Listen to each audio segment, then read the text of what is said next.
Donald Trump के राष्ट्रपति बनते ही सबसे तगड़ी बिजली बांग्लादेश पर गिरी है। बांग्लादेश में भूचाल आ गया है क्योंकि शेख हसीना ने एक ऐसा खेल कर दिया है जिसने कई देशों को हिलाकर रख दिया है।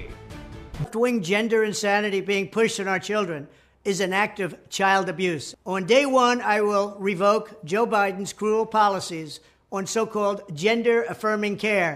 Ridiculous. A process that includes giving kids puberty blockers. काश पटेल के नाम से एक ट्रम्प के समझ लें कि बड़े करीबी साथी हैं जिनको CIA चीफ के तौर पे देखा जा रहा है और ये ट्रम्प के बड़े करीब रहे हैं। जिस वक्त बांग्लादेश में मोहम्मद यूनुस की सरकार ट्रंप से बचने का प्लान बना रही थी, ठीक उसी वक्त शेख हसीना चुपचाप डोनाल्ड ट्रंप तक पहुंच गई। कश्यप पटेल जैसे भारतवंशियों को ट्रंप CIA जैसी बड़ी सुरक्षा एजेंसी की जिम्मेदारी सौंपते हैं। विवेक रामास्वामी, बॉबी जिंदल सामने हैं, उसके अलावा निकी हेली हैं और निकी हेली के अलावा तुलसी गबॉर्ड का नाम भी है जो कि ट्रंप की टीम के संभावित सदस्य हैं। कभी भी नहीं जरूरत पड़ेगी शहबाज शरीफ की कॉल करने की और ना ही करेगा और ना जरूरत पड़ेगी ना ही करेगा। अगर कहीं साबित करवा दिया जाए कि ये शहबाज शरीफ ने फलां दिन ये डोनाल्ड ट्रंप को कॉल कर दी है तो मैं मीडिया पे बात। डोनाल्ड ट्रंप ने हमेशा से टेररिस्ट के अगेंस्ट में बात कही है। डोनाल्ड ट्रंप ने एकदम आउट स्पोकन और एकदम ओपन फ्रंट फुट पर उन्होंने ये बात कही है कि जो भी घुसपैठियां हैं उनको अमेरिका में नहीं रखा जाएगा। गेट आउट घुसपैठिया। आप सिर्फ काश पटेल की बात नहीं कर रहे, हुज अ लॉयलिस्ट लफ्ज यहाँ पे आज इस्तेमाल सारा मीडिया कर रहा है काश पटेल के बारे में। He is a loyalist. करना छोड़ दूंगा। मोदी साहब पाकिस्तान को गिराने के लिए ना ये ज्यादा कोशिश कर रहे हैं कि भी हम अमेरिका के साथ बहुत अच्छे से अच्छे ताल्लुकात करें ताकि आप यू नो दैट के इस टाइम ना इंडिया जो है ना पहले पता नहीं कोई 46% भी एजुकेटेड कंट्री नहीं थी, इस टाइम 100% है। JD वैंस की वाइफ है मिसेस विवेक रामास्वामी है। आज के हालात में रिपब्लिकन पार्टी के अंदर निकी हेली है। कितने 5 स्टार और 7 स्टार होटल्स हैं जिसके जो सबसे बड़े शेफ हैं वो इंडियंस हैं अमेरिका के अंदर। तो जैसे आपके पाकिस्तानी रिफ्यूजी पासपोर्ट लेकर के भीख मांगने जाते हैं, हमारे यहाँ भारत के लोगों को इनवाइट करके रिक्वेस्ट करके बुलाया जाता है कि आप आओ और हमारी कंपनी के बड़े हेड चीफ मैनेजर बन करके बैठो। भारतीय बड़ी बड़ी जो टेक कंपनियां हैं वो बिल्कुल तनख्वाह भी अमेरिका जैसी देते हैं और उनके पैकेजेस भी अमेरिका से अच्छे हैं। तो लोग अब जो है भारतीय वो बल्कि they are moving back to that. Kash Patel के नाम से एक ट्रम्प के समझ लें कि बड़े करीबी साथी हैं जिनको CIA चीफ के तौर पे देखा जा रहा है और ये ट्रम्प के बड़े करीब रहे हैं। आप क्या समझते हैं ये जो बातें चल रही हैं इसमें क्या हकीकत है, क्या वजन है? माजी में ये नेशनल सिक्योरिटी काउंसिल में भी रहे हैं और इंटेलिजेंस डिपार्टमेंट ऑफ जस्टिस में भी काम कर चुके हैं। आपकी क्या असेसमेंट है, क्या इंफॉर्मेशन है, क्योंकि आप रिपब्लिकन पार्टी की सारी इस्टेब्लिशमेंट के बड़ा करीब हैं। What's your assessment on this and particularly overall India की जो वहाँ पे इंडिया डायस्पोरा है वो कितना कुछ ज्यादा एडमिनिस्ट्रेशन में आ सकता है? What's your take on that sir?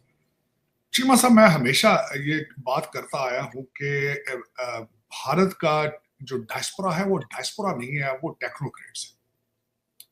बल्कि इस वक्त मैं ये भी सवाल करना चाहूंगा कि अमेरिका के पास कौन सा चॉइस है कि वो भारतीय डिसेंडेंट लोगों से उनके साथ डील ना करें या भारत के साथ अपने रिलेशनशिप करा लें, खत्म कर लें या खराब कर लें। खत्म कर नहीं सकते, खराब कर लें, जो कि पिछले दिनों जिस तरह के ट्रूडो साहब ने किया। Can America afford to do it? मेरे ख्याल में नहीं। अब आप सिर्फ काश पटेल की बात नहीं कर रहे, हुज अ लॉयलिस्ट लफ्ज यहाँ पे आज इस्तेमाल सारा मीडिया कर रहा है काश पटेल के बारे में। He is a loyalist. Cheema साहब, मैं चंद और लोगों के नाम लेना चाहूंगा। उषा वैंस है, JD वैंस की वाइफ है मिसेस विवेक रामास्वामी है। आज के हालात में रिपब्लिकन पार्टी के अंदर निकी हेली है।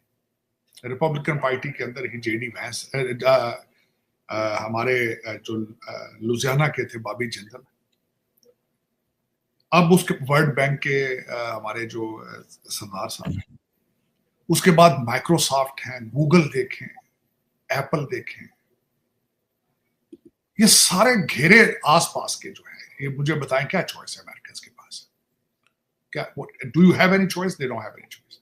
अब दूसरी एक बात देखते हैं, टेक्निकल एजुकेशन इस वक्त अगर देखा जाए तो बड़े आईवी लीग स्कूलों में, एमआईटी के अंदर, हार्वर्ड के अंदर देखा जाए तो चाइनीज और इंडियन नजर आते हैं स्टूडेंट। चाइनीज को डिफेंस कॉन्ट्रैक्ट्स नहीं दिए जा सकते due to the rivalry with China. Russia के बच्चे यहाँ पढ़ने नहीं आते, ultimately they are not, that's not a threat. वो इतने रशियन यहाँ पे इंटीग्रेट ही नहीं किया उन्होंने, इतने ज्यादा रशियन यहाँ मौजूद ही नहीं। इस वक्त डिफेंस के बड़े बड़े सेंसिटिव कॉन्ट्रैक्ट्स जो हैं they are with the Indian technocrats, जो कि डायस्पोरा आप कहते हैं।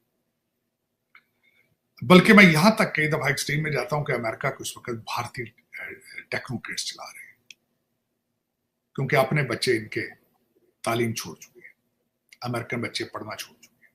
डोनाल्ड ट्रंप साहब ने पिछले अपने पहले 4 साल जो डोनाल्ड ट्रंप साहब का 1.0 था, उसके अंदर इन्होंने कई दफा आइडेंटिफाई किया था कि हमारे पास जो इनोवेशन की एक कुव्वत थी, हम लूज करते जा रहे हैं, हमारे बच्चे मैथ में पीछे हैं दूसरी दुनिया को कंपेयर किया जाए। बिल्कुल ठीक है, बिल्कुल ठीक थे।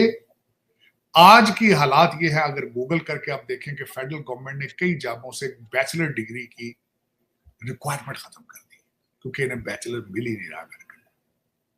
मैं जिस स्टेट में बैठा हूं, स्टेट ऑफ मैरीलैंड ने कई अपनी जो स्टेट की जॉब्स थी वहां से बैचलर की रिक्वायरमेंट खत्म कर दी, इन्हें मिल नहीं।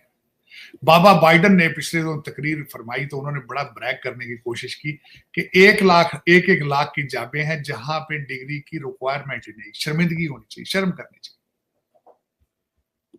ये ब्रैग करने की बात नहीं, ये रोने की बात है। इस पे आपको रोना चाहिए, सितम ज़रीफी पे रोना चाहिए कि बाहर से लोग आके अब आपको जिंदा सिर्फ उन्हीं के इंटेलेक्ट पर है। और अब ये ट्रेंड बन रहा है यहाँ से कि यहाँ से कनाडा से तो लोग मुसलसल जा रहे हैं वापस, वहां पे हालात खराब है। अमेरिका से भी अब लोग वापस जा रहे हैं। भारतीय बड़ी बड़ी जो टेक कंपनियां हैं वो बिल्कुल तनख्वाह भी अमेरिका जैसी देते हैं और उनके पैकेजेस भी अमेरिका से अच्छे हैं। तो लोग अब जो है भारतीय वो बल्कि they are moving back to India.